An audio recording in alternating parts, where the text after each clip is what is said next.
While people are sitting down, it's true that I haven't been here sitting in this seat on a Friday night for 3 weeks, but it's not that I have a holiday or have a rest.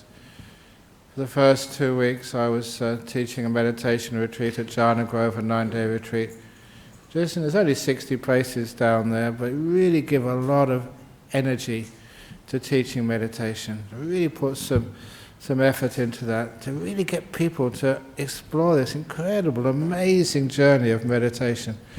Some of you have only just started scratching the surface of it. Bliss beyond your wildest dreams. Whoa.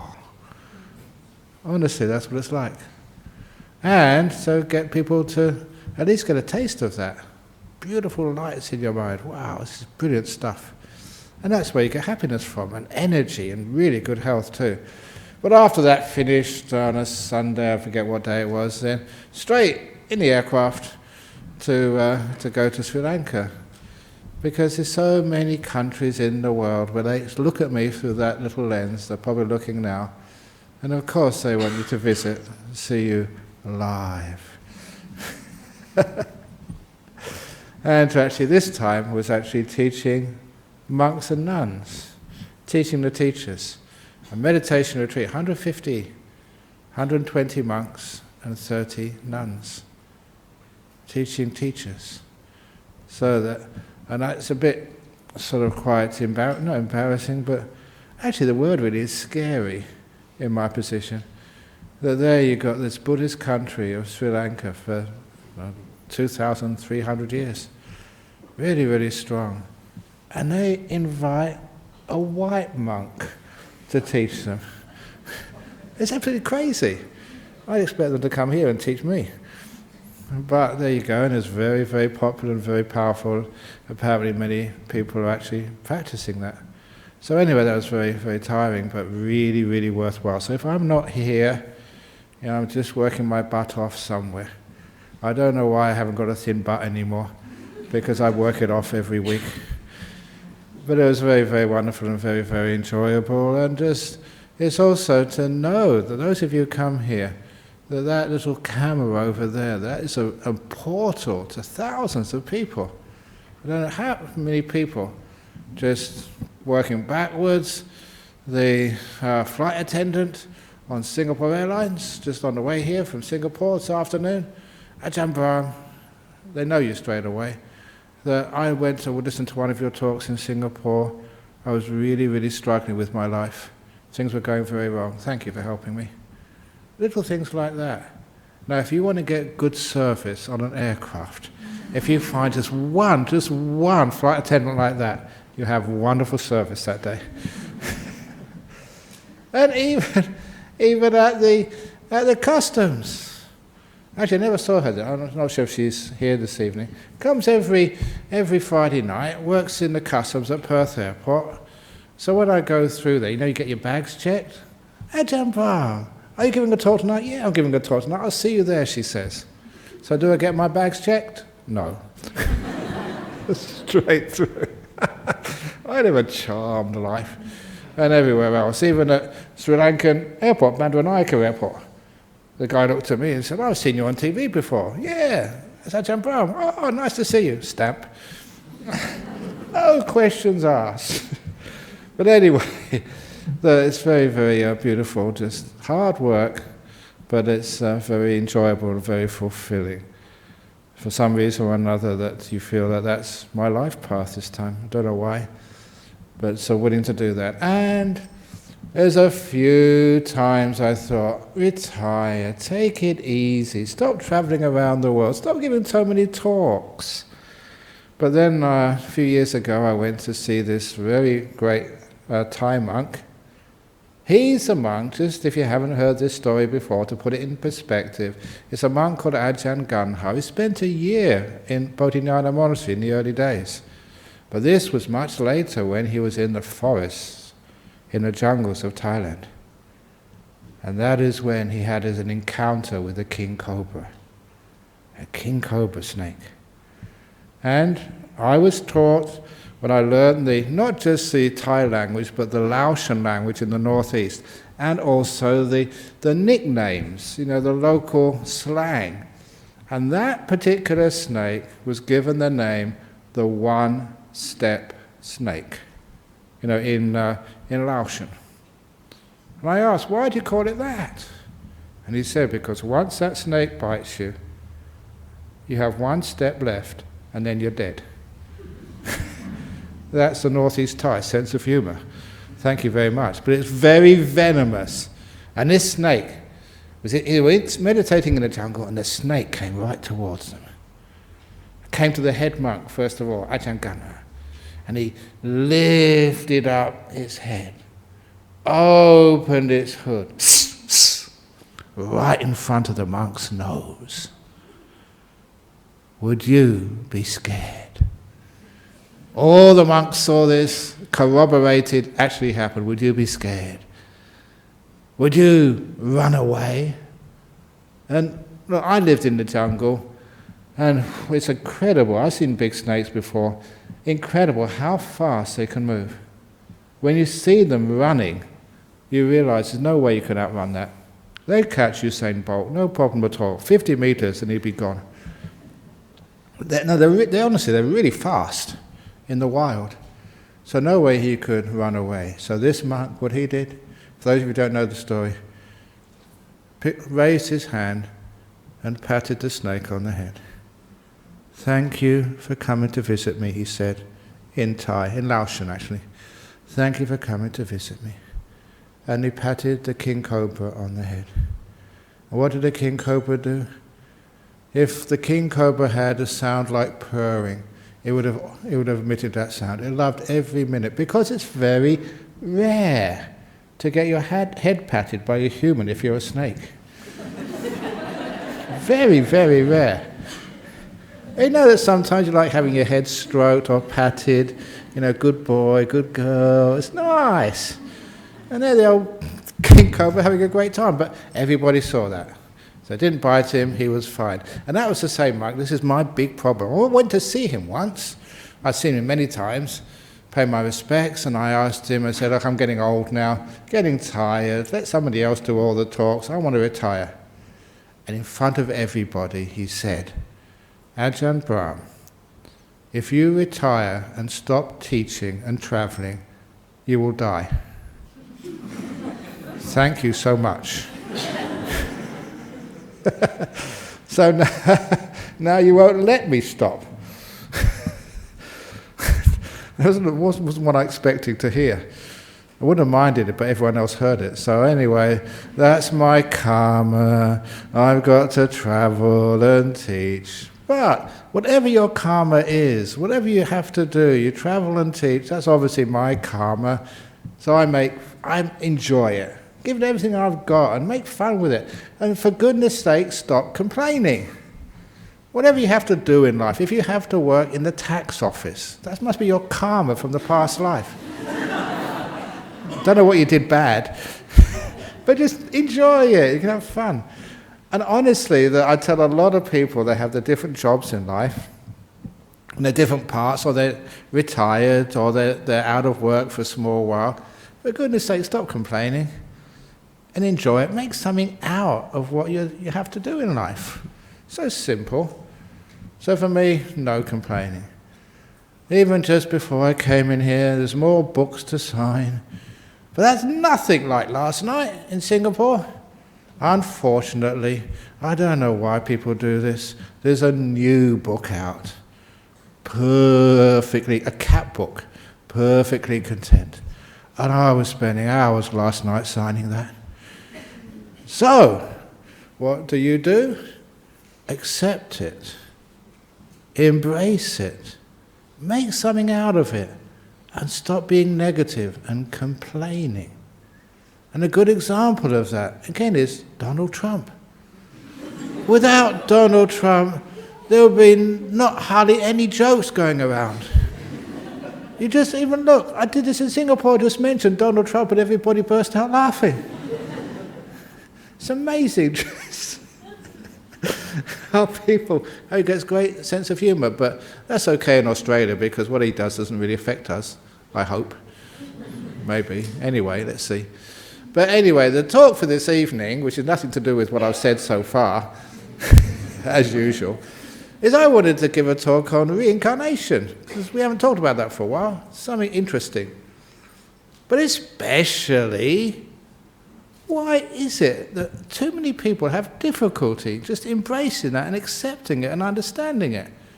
That just, one of the couple of people talking, and don't have to be embarrassed about this, it's natural, it happens. A poor couple, apparently I married them a couple of years ago. So, I gave them the blessings for their marriage, give them a big boost to start off with. And people love, having a spiritual part of their blessings, of their marriage. And it really works. Little things. This is what I said, it was to somebody getting married in Singapore. But for goodness sake, if you're getting married, it was in Singapore? Yeah, it was Singapore. If you're going to get married, please make a vow. Even if you're already married and you haven't made this vow yet, please make a vow to tell the truth to one another. So the one partner says, I will tell the truth. The other partner says, well, I will never scold you, or get angry at you, or get upset if you tell the truth. Because otherwise, we lie. We lie to our partner. Why? Because it's much easier to lie than to tell the truth. That they will give you a really hard time, scold you, hit you over the head, kick you in the bottom, or whatever metaphorically they will do, because they're really upset when you tell the truth. That's something wrong there. So in relationships, please, for goodness sake, tell your partner whatever you do, whatever you want to tell me, as long as you're telling the truth, I will listen. I want to get angry, you want to kill you, want to strangle you for what you said, but I will not. And I will not make you afraid. The little story, the joke, but it's not really a joke, it was just telling just why people lie. There was years ago a man who was being tried in New York. He was accused of murder at a time when there was a death penalty. If he got convicted by the jury and the judge, that he would go to the electric chair. So this was serious stuff. And during his testimony under oath, it was very clear that he was lying.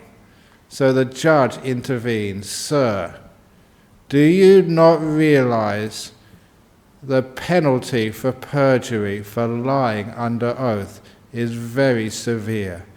Yes, Your Honor, but it's far less severe than the penalty for telling the truth, which is the electric chair. So you can understand why a person would lie. So in a relationship, you have to make sure the penalty is more severe for lying than it ever is for telling the truth. If you tell the truth, amnesty, don't like what you've done, but you told me the truth, wonderful, thank you. Respect the truth more than anything else, then you never lie. And if one person makes a mistake in the relationship, big mistake even, they tell their partner because they want help. They want your assistance. I'm terrible, I did a stupid thing, I feel so bad about it. Don't scold them. Encourage them to say more about what's happened. Understand we all make mistakes. And then it means that we can learn from the mistakes, we can heal. How many of you have been punished by your parents, by your family, by your partner? Stupid monk, why do you do that for? Because I make mistakes, that's why. And I learn from mistakes, and I need your help to learn. That's why we have honesty. So anyway, back to reincarnation.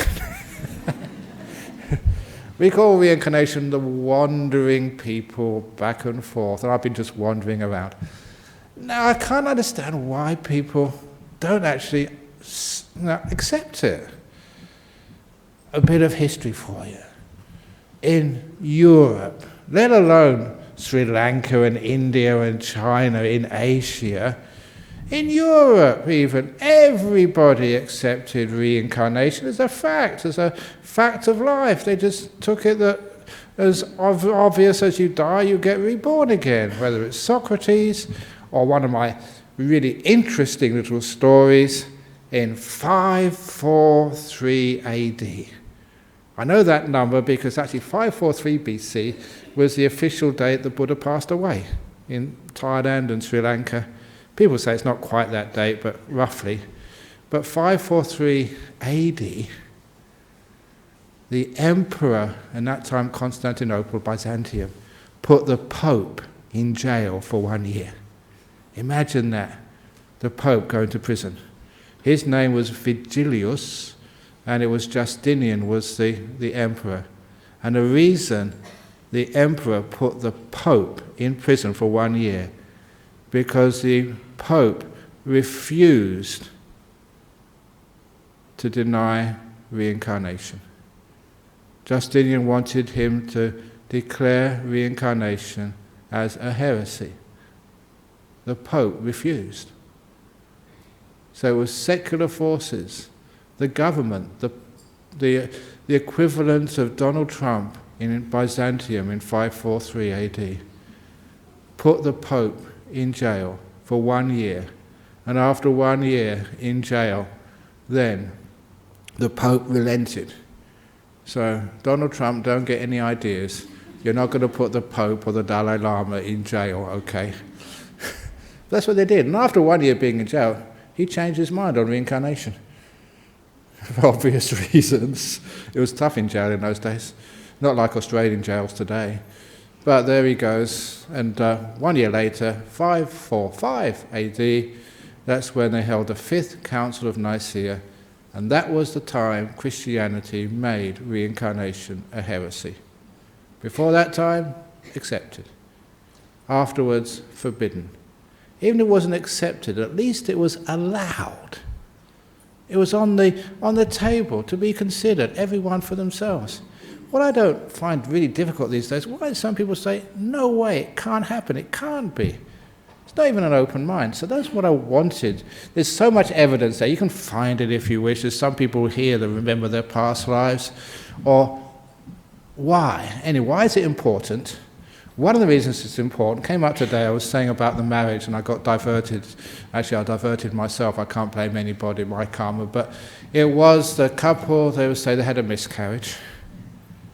Now, I'm a guy, as a monk, I've never had a miscarriage. But I have empathy. I've been with many, many, many women who have. And that's tough. It's really hard because a guy, you can only sort of go so far and feel what it must be like. A being growing inside of you. And it makes hopes and dreams and a being coming into your life, a child. And then suddenly, you have usually stomachache, really hard, and then it comes out, miscarriage. It's really tough. And they're not here this evening, a couple who live in here in Perth, their first child, everything going perfectly to 8 months and 3 weeks, just 1 week before birth, they had an ultrasound scan. Everything going perfectly, no problems at all. They could see it was a nice little baby boy. They even gave it a name. It was called Charlie. I always remember Charlie. Because during that last week, it had turned in the womb and it had cut off the blood supply in the umbilical cord. And it was stillborn, perfectly formed. And I did the funeral for them just up the road here in Wanneroo Road, in the Byron O'Day site. Did the funeral for them. And one of the very sweet parts of it, they were Buddhists, so they never hurt so much because they knew it would probably come back again. But I remember this funeral service because Charlie was part of it, and they lifted the coffin up, not quite vertical, otherwise it will fall out, but just a little bit back from the vertical, and the family photograph. And they wanted me in it as well. So I was in the family photograph. Charlie, stillborn child, but looked absolutely perfectly formed, got in the family photograph. And then after the service, closed the coffin, did the cremation. But what I didn't see, even I didn't see this, I've heard of it before, was that when I wasn't looking, when no one was looking, they got a little ballpoint pen and they drew a line on Charlie's heel, maybe about 2 inches long. On, I think, the left heel, a little line. And she was a healthy woman. It was just accident. It was just one of those things. It does happen. No one's fault. No one's to blame. It's just, the biology of the body. So, she became pregnant again. She gave birth. Her daughter, it was a daughter this time, Annie. Annie has got a birthmark on her left heel. A line. Exactly as they drew. And that's actually quite common. People do that in Thailand a lot. And you can experiment with that. It's not just for Thai Buddhist people this happens. Everybody it happens. Because that being almost got in. Almost made it into your life. And don't ever think you only get one try at things. If you fail your driving license, you get another try. Or this one, I don't know if she's here tonight, Malaysian woman, and she was applying for her PR. And 16 times she failed her English as a second language test, which is one of the requirements for PR, permanent residence. Always getting really close, but she passed one of the tests, but the other one would just be below the 50% or 70%, I forget what it was. And she always just failed. The next time that she passed that one, but failed now. 16 times she did that test. And because she was a Buddhist, she came over here to see me and said, I know why you failed. Why? You never got a blessing from me. So I gave her some chanting. And she rang up a few days later. Thank you, I passed. But, is that sort of cheating the system? It's supposed to test your English, not your ability to know a good monk. But anyway, it just gave her a bit of a boost, but she passed it. We can always do the test again. So I was telling that family, if you have had a miscarriage, don't give up. Give that being another chance. There's some karma involved with you. They're drawn to you. Give it another go. See if it comes through. And if it does, you'll notice. In this particular case, obvious. You've got the line on it. You can actually, next time, even make it even more clear. Just write, Charlie, C-H-A-R-L. See if that comes out. But anyway, that's very common. I've seen many, and that's the first time I've actually seen it myself. But one interesting part, just as an addition there, that Charlie, obviously a boy, and Annie, a girl, and she would come here, with her parents.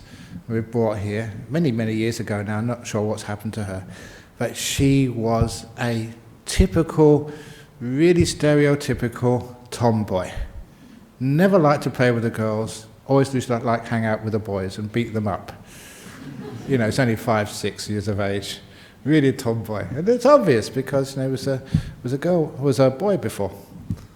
So anyway, there are cases like that, and what it actually does, it takes away a lot of the terrible, terrible pain of having to lose somebody. You don't lose them. They just didn't actually make it this time. They didn't pass the test, whatever it was. They have another chance. And it's, if you can actually accept that and embrace that, what a wonderful thing it is.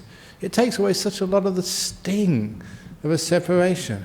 The worst thing is if you've got like a kid, maybe 19 or 18, who dies, and you think, what a waste. All that time just bringing up a kid, and they're just, at the peak of their powers, their youth, done all their training, out there the world is, to be enjoyed, explored, whatever you wish to do, and then suddenly your life is taken away. For many people that feels so unfair. So unfair they think it's really, really wrong. It's not good, but it happens. And if a person understood that yes, they will come back again, then that takes a lot of the pain away. Not all of it, They know they do have another chance. Everybody does have another chance at whatever you wish to do. And for those of you who've been around long enough in a life, honestly, is 70, 80 years enough to learn everything, to experience anything, to grow enough? Many of you will die not having completed your experiences, your understanding, your knowledge. Still have more to learn and to grow and to experience. You haven't finished yet. So for me, it doesn't make any sense at all. Even a 70, 80-year-old person can actually die and finish. I'm sorry, we want another go. We want to go around again. That's what will happen. So, why people don't understand that? That's really interesting. And one of the reasons is because we are prisoners of our cultures. What we see on the TV, what we hear from modern people, and if some people keep on saying, no, it doesn't exist, no, it doesn't exist, no, it doesn't exist, we block it out to fit in with others. Many people would accept that if they were allowed to. And I don't mean consciously, but I mean subconsciously. Old is a simile, great simile, use it very often. I only found it out last year from one of my friends, Professor Bernard Carr, St. Mary College, theoretical physics, student of Stephen Hawking's, close student, was portrayed in the movie of Stephen Hawking's life. He's one of my best friends. And he told me he was also interested in anything which was psychic, anything which was interesting in the world, was how this universe starts, why it happens, how it all holds together, what actually is it, and also with the stuff which is forbidden for science, psychic research, ghosts. I love ghost stories, and they're not bad, they're beautiful ghost stories. Story, I don't mind telling the name, Pon, the Thai boxer, his friend's dog. Beautiful little story. He sent me some photographs of this dog which he took, the ghost dog. Came out in the photograph like every other dog. Because, like many people, this is not actually Pon, the Pon's gym, Thai martial arts, Thai boxing, the first one which was opened up here in Perth. So always look after him, he looks after us. If ever I need a bodyguard, got a few bodyguards I can call on. But anyway, I don't need bodyguards, I can look after myself. Be careful. Once I was, because people look at Buddhist monks and they think we all train in martial arts. They watch too many movies. Bulletproof Monk, I never seen that movie, but I heard the name Bulletproof Monk. Kung Fu Panda, and other religious classics. But apparently Kung Fu Panda was fat like me, which actually tells you something.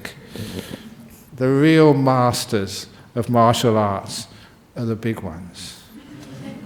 Yeah. But anyway, visiting my mother in London years and years ago, and walking from her apartment to the Sri Lankan temple in Chiswick to give a talk that evening. And instead of getting someone to pick me up in a car, I'll walk. I like walking, exercise. But you had to go past one of these what they used to call sink estates. It was in South Acton. Apparently the monks in the Chiswick say it's a no-go area now. They're afraid to walk there. It's really dangerous. Even it was dangerous then. Gangs, criminals, were there.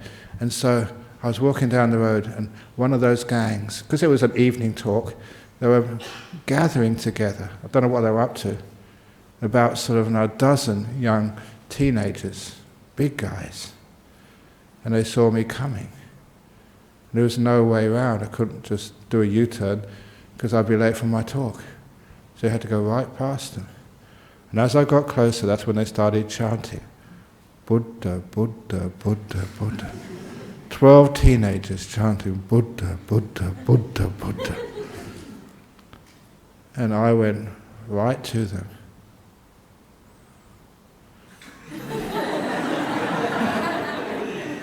They didn't know.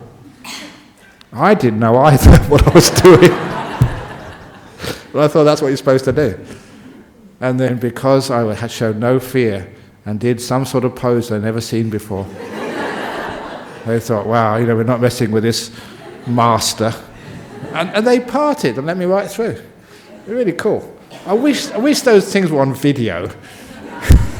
I was just playing around. I was just faking it. I've never done martial arts in my life. Anyway, I'm not violent. You can't do things like that. But anyway, they didn't know that. So they went right through.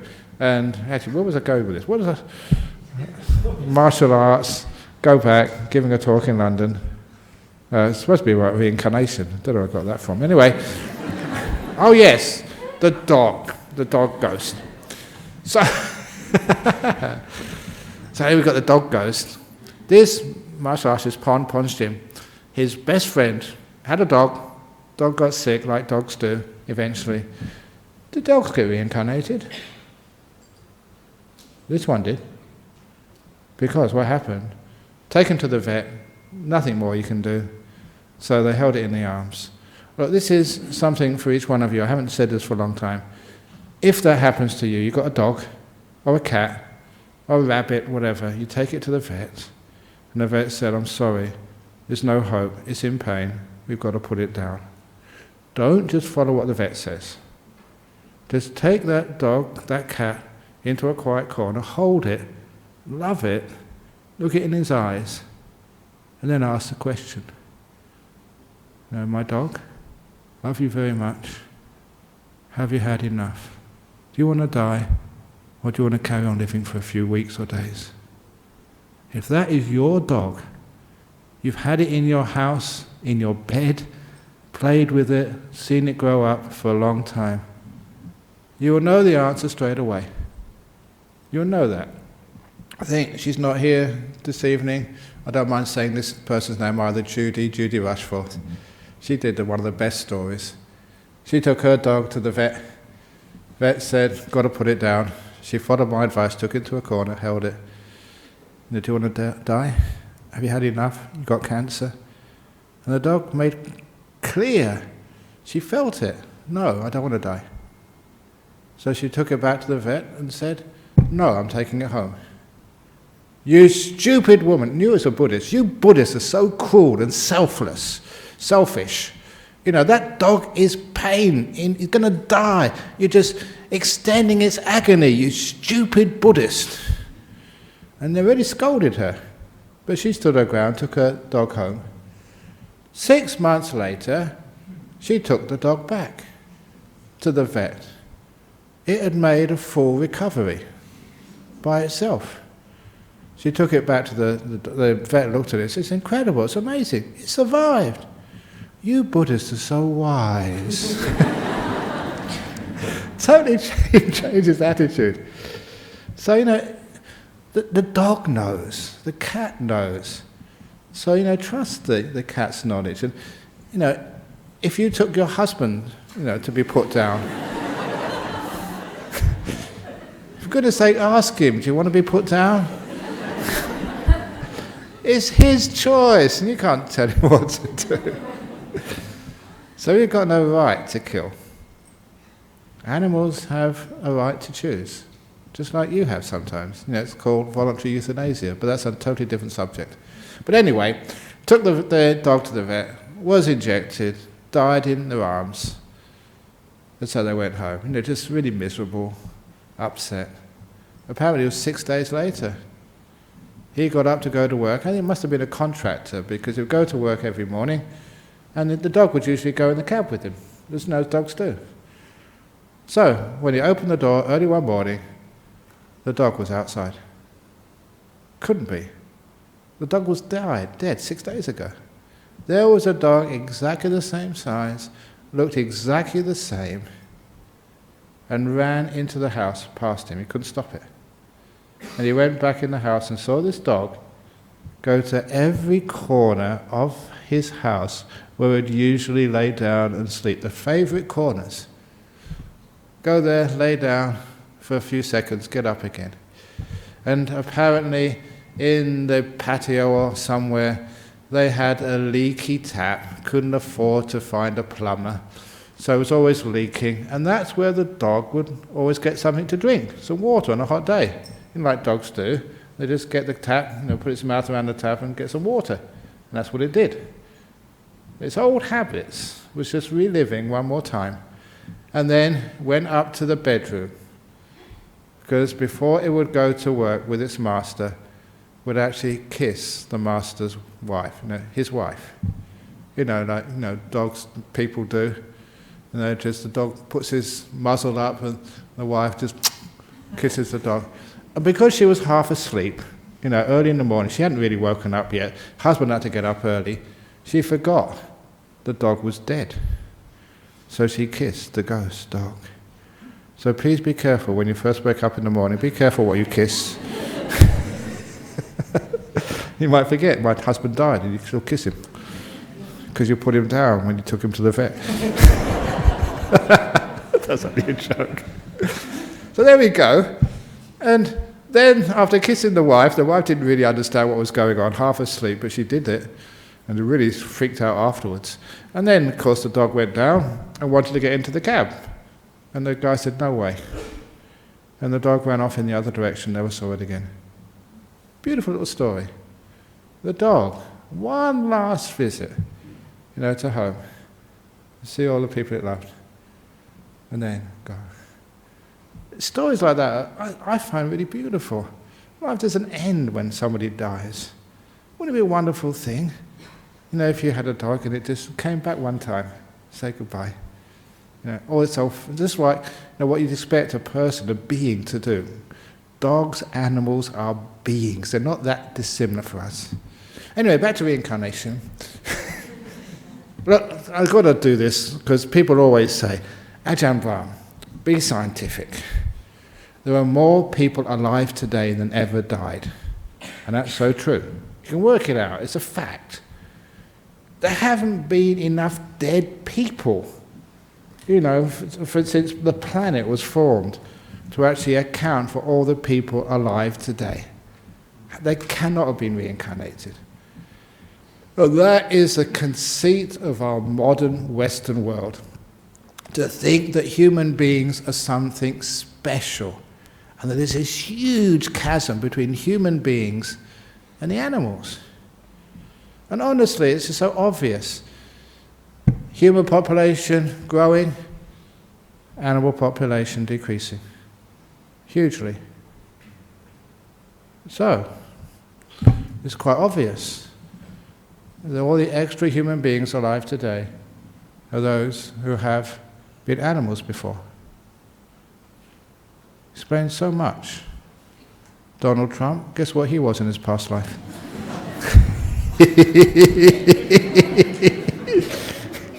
Certainly not a human being.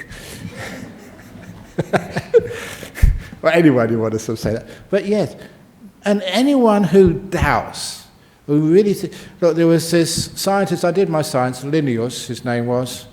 He was the fellow, I think it was a Belgian scientist. He was a person who figured out the idea of species. Again, as one of these guys who knew so much, who had all the beings, animals, insect, creepy crawlies which existed on planet Earth, known at that time, and categorized them, as scientists like to do, into the species. But then he got into a big problem. I think he actually wrote in his autobiography, his letters, his one scientific error.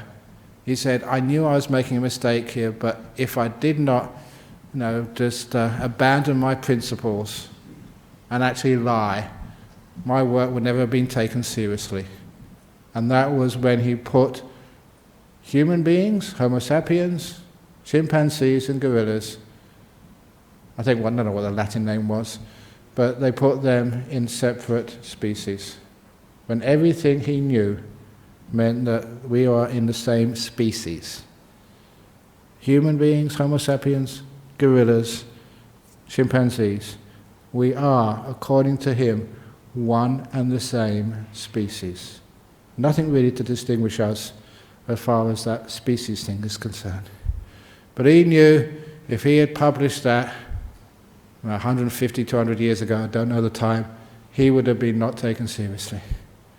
Human beings are conceited, arrogant. We think we're so much better than every other animal which walks this planet. And we are somehow special. We have got language. We can talk to one another. Check out, I always mention this, when you go home, Google Alex the parrot. He's my favourite parrot in the whole world. Unfortunately, he passed away. But Alex, second word The, third word Parrot. You get so many videos, these are real, of the parrot who can talk and have conversations with you. Not just conversations of, Pretty Polly or just pieces of 8. This parrot was taught language using a system developed for educationally difficult kids. And this parrot has conversations. It's amazing. It's spooky when you first watch it. Many videos of him. And, he says, "Can I go now? I'm fed up. I don't want to do this anymore."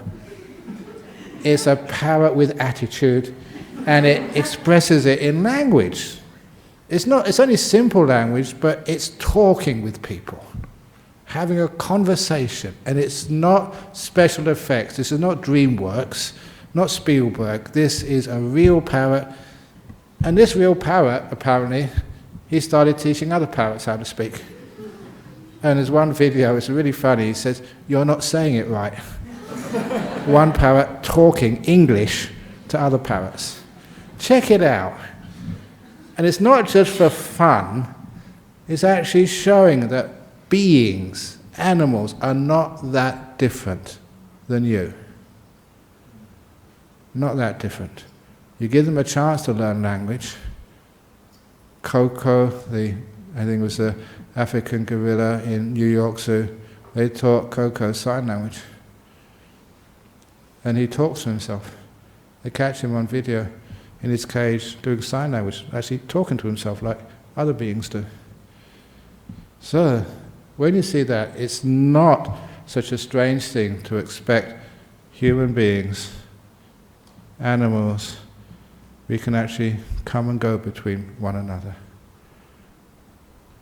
Especially now, many people are alive today, animals before. No big deal. Animals are cool.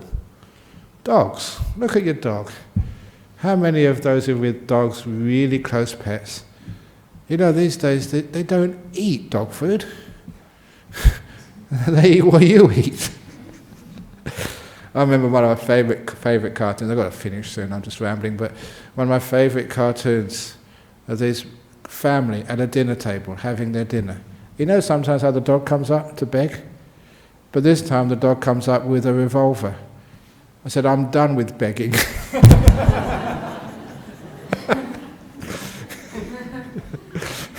I can imagine the dog gets fed up, having to beg all the time. Why do I have to beg? But anyway, the animals, they do have those abilities. So that explains one of the things. The other thing is why not? Oh yeah, this is back to, okay, I'll be finishing pretty quickly because it's almost 1:45. When it gets to my friend Bernard Carr, when he was the flower pot experiment, amazing experiment. I said it many times, just in brief. Imperial College, London. Science, hard science, one of the top science universities in the world. And lots of physicists, researchers, people trained to observe, were invited to see a demonstration of levitation. Why? How they got these people to come in the first place was the first achievement. But they all came thinking this is rubbish, but they respected their friend who said, I'm going to show you levitation. And they were seated first, and the experimenter who was going to do the demonstration of levitation walked into the lecture theatre with a flower pot, put it on the table so there could not be any wires, said, I'm now going to levitate this flower pot in front of you. You can get your cameras out, your videos, your iPhones, video it. And they also had professional cameramen there as well. Because if it worked, this would be groundbreaking. In scientific conditions, in front of professors, hard-nosed physicists, they were going to levitate a flower pot. And he said, I would need your help. And he said, I would need everybody in this room to help by creating atmosphere. I want you to chant Om. Om. And apparently all these professors all started chanting Om. That was his second major achievement. It'd be wonderful to see that. All these old professors going Om, Om, Om, Om, Om. And that was when the flower pot rose in the air. It actually levitated. They did it. It was filmed. And the point of the experiment was, afterwards, a couple of those professors said it never levitated. It stayed on the table all the time. It's called psychological denial. Even though it rose up in the air, it was so against what they thought was possible. It challenged their views so deeply they couldn't even see it. It never even came to their conscious awareness. It was blocked out before they saw it. And of course, you've heard the story before, it wasn't levitation. There was a huge, gigantic electromagnet underneath the bench.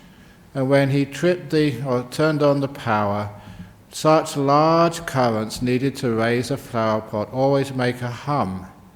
And they needed all the professors to go Om to mask and disguise the huge electric current which was now flowing. It was a trick, but that wasn't the point of the experiment. To show how we are in denial of the truth when it doesn't fit our culture. Because we think, no, it can't happen. There can't be reincarnation.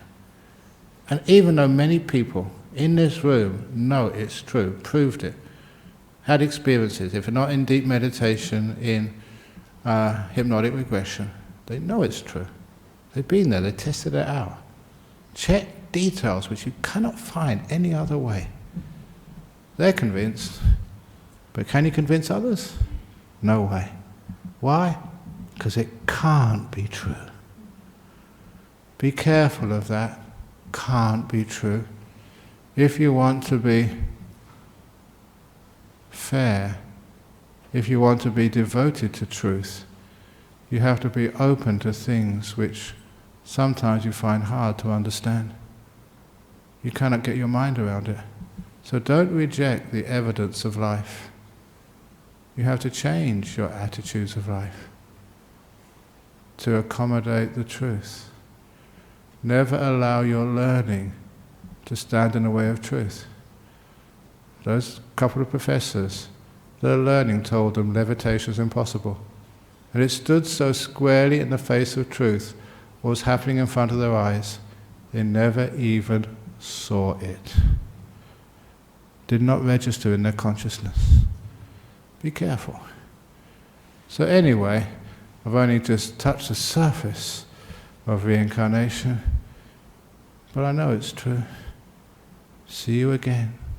Another place, another time. Thank you for listening. Very good. Here we go, some questions. Okay, here we go. Here we go. Okay, this is from Norway. This is a deep question. The Buddha, I don't know if you should actually have these intellectual, this is good for a sutta class, for tomorrow. Cessation of birth is happiness, but if we cease to be, we can't experience this joy right. And isn't this impermanent too? So nirvana ends eventually. Look, I have to push this aside, and maybe, can we actually answer this on the sutta class on Sunday afternoon?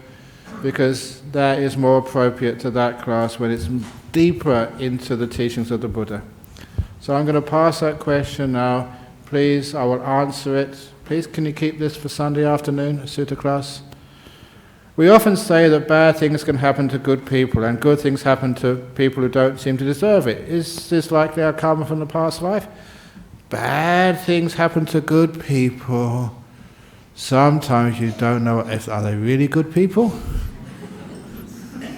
Are you such a good person that bad things can't happen to you? Somebody doesn't realize what you're really up to. No, look, this was explained to me by a prisoner in Incarnate Prison Farm many, many years ago. He said to me once, he said he was put in prison for something he didn't do. He said he never did that robbery for which he was convicted in a court of law and put in jail. He said, honestly, not making it up, wouldn't lie to you, I never did it. And I believed him. There's been many innocent people who have been put in prison. So I thought I should help this guy. I know lawyers. So as I was thinking who I'm going to call as soon as I get out of jail, that's when he interrupted my train of thought.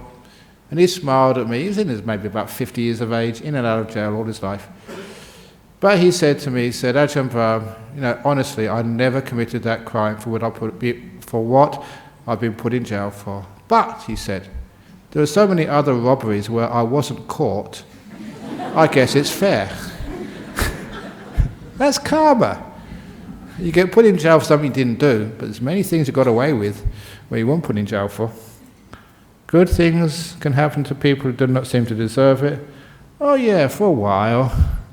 They'll get it. They'll get theirs in the end. And it's true that sometimes, what is a good thing anyway? Sometimes they get rich and win the lottery, but that ruins their life. Was it that guy in the United States who won the lottery and then 1 year later he was actually given a jail term for about 20 years? And he got crazy.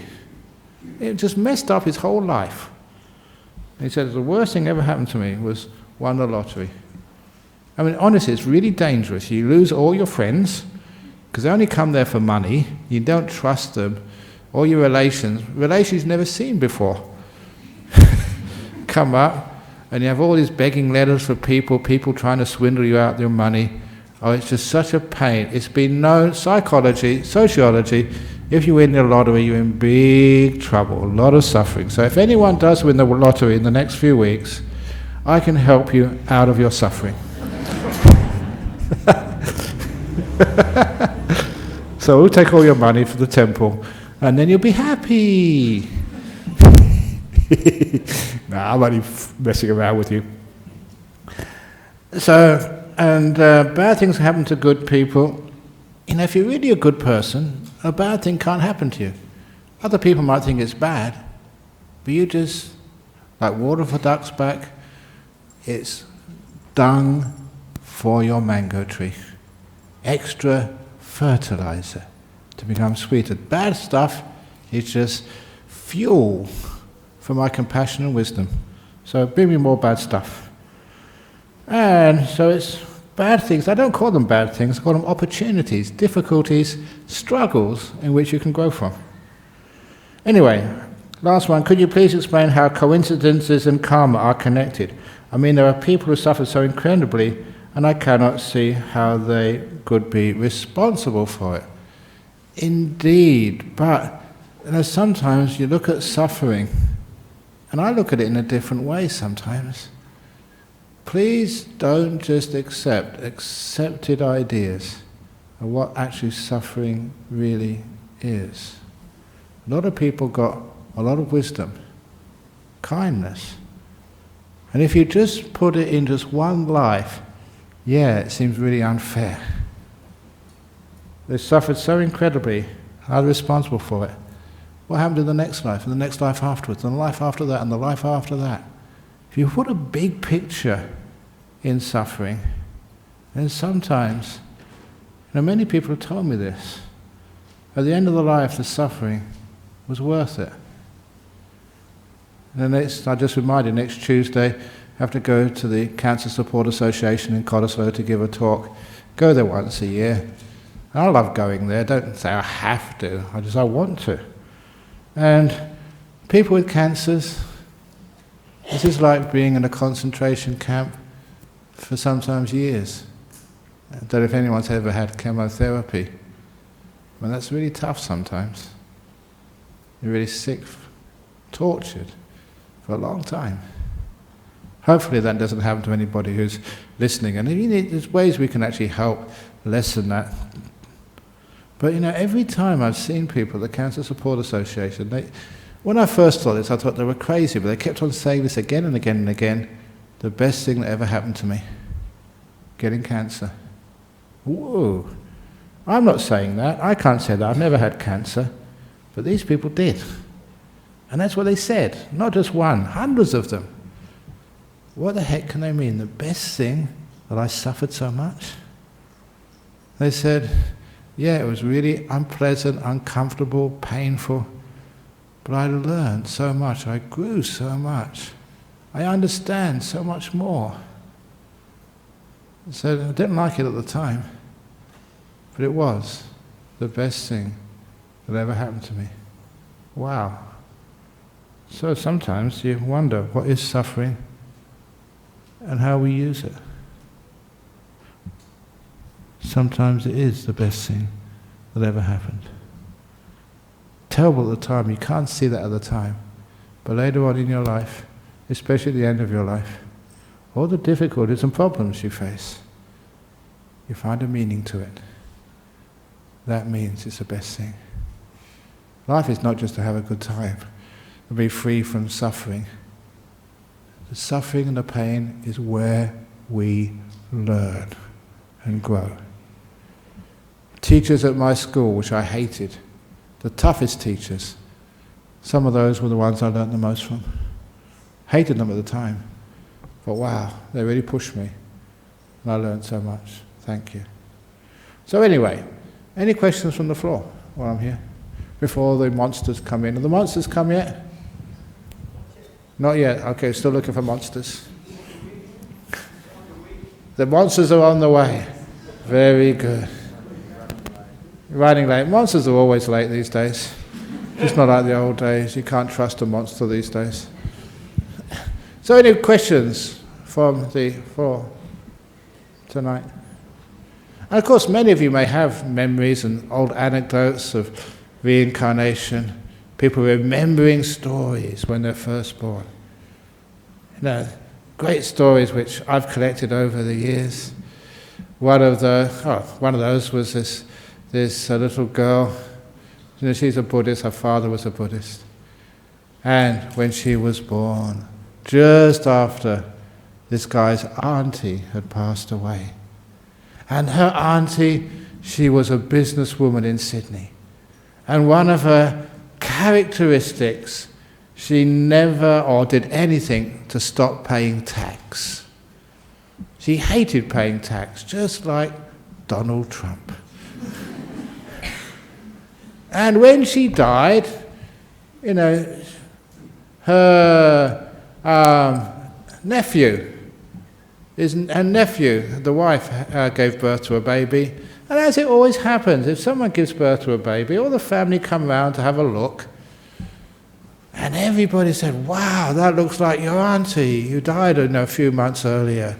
Looks so much like her. And he told me all of the stuff which happened in the family, which proves to him, he's accepted, that was his auntie reborn.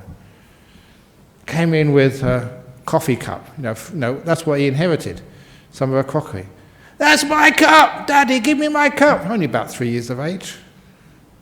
When they went past the mansion, Daddy, I want to go mansion, I want to go my mansion.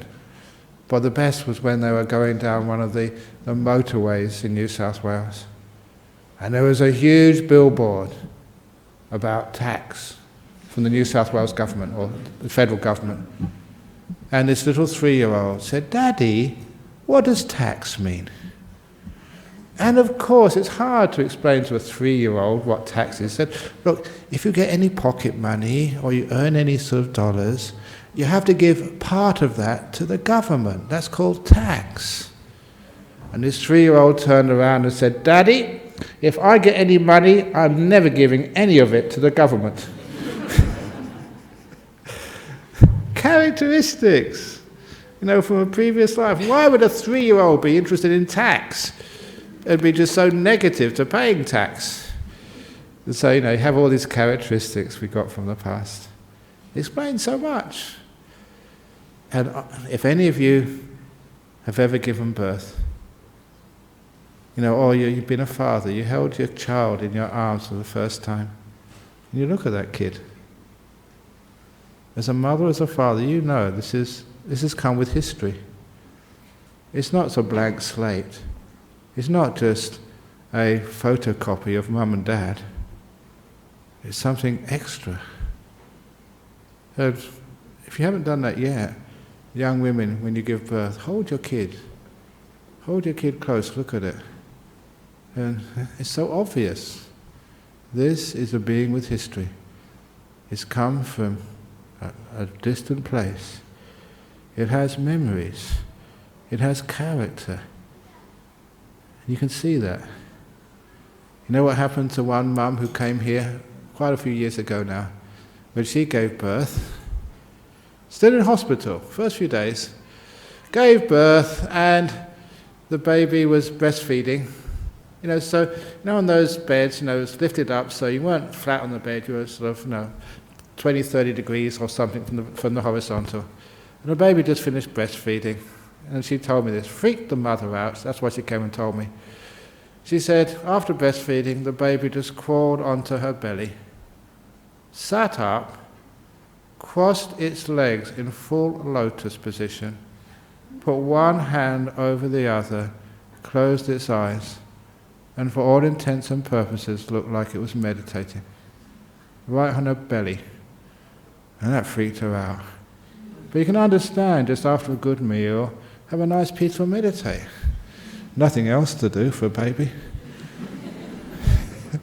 Satisfied, comfortable, and was actually meditating on her belly. Where on earth did it learn that from?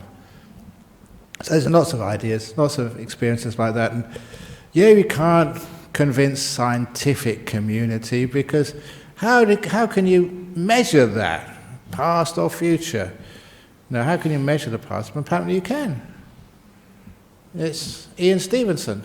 I'm just filling in now until the monsters come. Ian Stevenson, just Google him. He did these 20 cases suggestive of rebirth. And I met one of those kids once. I gave a talk many, many years ago. Again, it was in London. And this kid came up to me, about 17, 18 years of age, and he said, I was one of those kids interviewed. And he said it was the worst thing I ever did in my whole life. Tell people I'd been reincarnated. Yeah, if you need to go, please go, but be careful when you go to the car park, because there's monsters around. So, that when he was when he was a kid, he was interviewed by this Ian Stevenson. Everything just matched. His memories, the village, the parents. He'd never been there before. Could prove he'd never been there. Intimate information couldn't have got from anywhere. And what happened was that he was interviewed. He got well known in school as a kid who could remember his past life. He got so bullied at school. Because you know what happens at school? If you're a little bit different, a bit strange, you get bullied by the other kids. So if any of you do remember your past lives, if you're a kid, keep it quiet. Otherwise you have hell at school. And he talked to me, I could feel his pain. He said, I wish I'd never done that. I just got such a terrible childhood. Because I was strange, I was weird. So sometimes that happened. But I did say that I was going to tell Venerable Boots' story. Great little story from his village in the Punjab. Because, please, can you correct me if I get it wrong? In the village, there was this one elderly lady died in the morning. And so they quickly, according to Sikh custom, to arrange the funeral that day. But before they had actually arranged the funeral, they collected the wood for the pyre, everything was ready, and then she woke up. She wasn't dead. But she told the story, what happened. Because about, was it an hour afterwards that another woman died? In the evening, another woman died. And what had happened was she said that when she died, left her body, she was taken by these two little spirits to this place where there's a big spirit, and the big spirit started scolding the two small spirits. "You've got the wrong woman! Take her back!"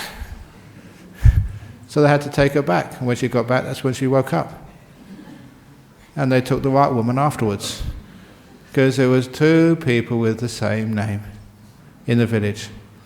Because in the Punjab, every man is called Singh.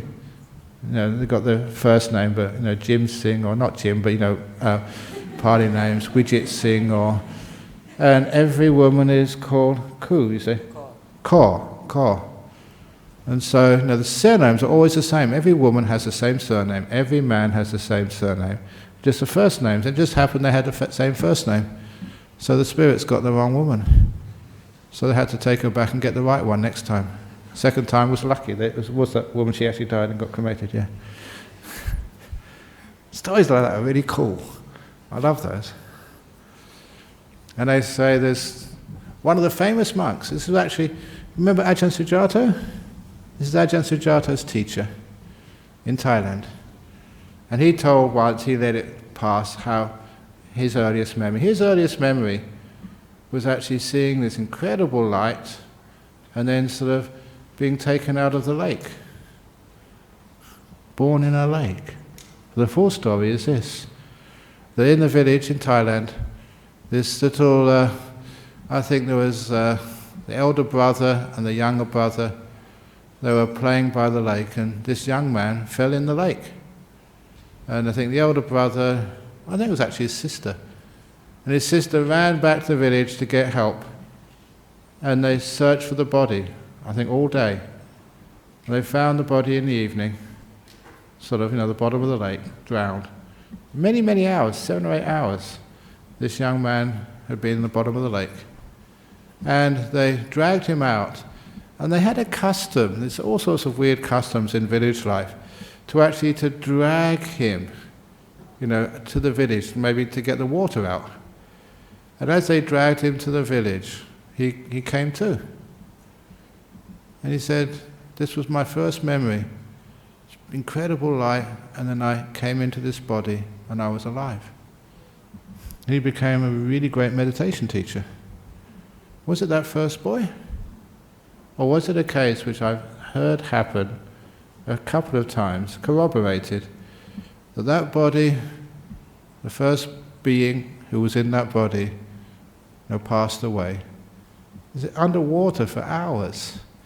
But somehow or other, maybe because it was cold, that body was still viable, could still live in it. And this other being, very special being, came and entered that body and became a really wonderful teacher. Very famous monk in Thailand, but I will not tell you who he is. So, amazing stories. And I love amazing stories, collect them. Weird births, weird memories. And one of the weirdest, because I know sometimes say, how can you say reincarnation? Because people always think you're reincarnated as a famous, well-known being. And that's very rare. There's one case where that did happen, it seems. I think I mentioned one of his stories. This is a Thai monk called Ajahn Lee from the northeast of Thailand. He was like one of Ajahn Chah's contemporaries. And he was a monk, when he was wandering in the jungle, he sat down under a tree and he realized it was an ant's nest. And the ants kept on crawling all over him and biting him. So then he did the loving kindness meditation, and instead of actually biting him, they actually went down, and they stopped biting him, and they had a big circle around him, 2 meters of no man's land. That was this Ajahn Lee. And he told his close monks that in his previous incarnation, he was the Emperor Ashoka of India. Now he was a very famous monk who doesn't lie. He named his temple in south of Bangkok Ashokarama, exactly the same name as Ashoka's temple he built in Pataliputra in Patna. And even more amazing, in full public gaze. He was giving a big Dhamma talk in the town of Ubon, Ajahn Chah's place. And out of nowhere, from the ceiling, this medallion dropped down. It's now in his museum. People saw it. Hundreds of people. A medallion of Emperor Ashoka. And they don't have any medallions like that in Thailand, which is amazing. So they have amazing stuff.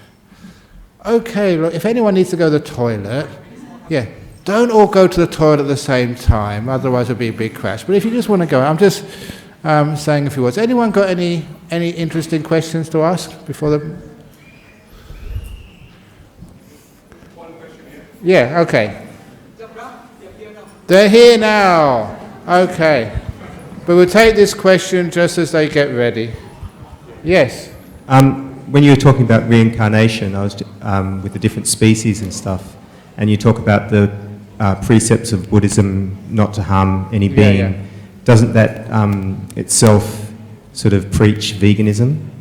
Yeah, in compassion other to all words, beings? yeah, we try to actually limit the harm of animals in whichever way, wherever way we possibly can. So even like animal experiments as well. Because if you're close to an animal, would you do an experiment like that on your dog? So if you actually see that, yeah, it's only if you really, really, really, really have to. So be very careful, just respect animals and respect humans as well. We're one and the same. Here we go. Okay, here comes the monsters. So I'm going to be quiet now. So please, if you can, stay behind because the monsters have all come from Rockingham to scare you all.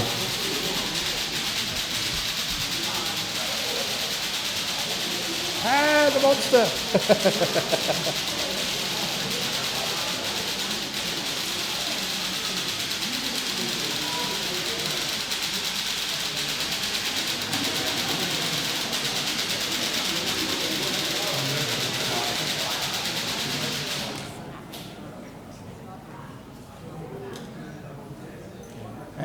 It's a bit late. Anyway.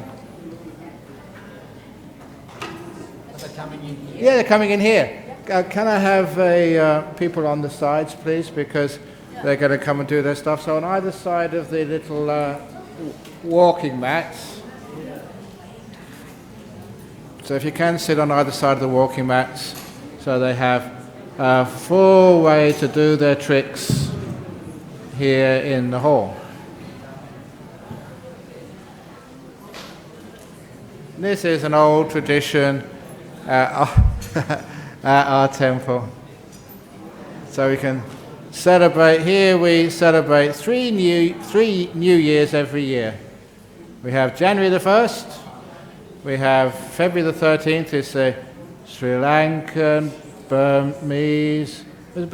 Cambodian, Thai New Year, and the new moon to the full moon, usually in January, February, is the Chinese New Year. It's a lunar festival from the new moon to the full moon.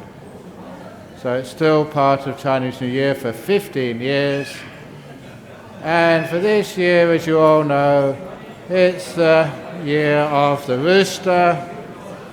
And so this year, I'm not sure if KFC are doing special rates because it's the year of the rooster. That didn't go down very well. But we're waiting for the monsters to arrive. And it's very cute. I remember once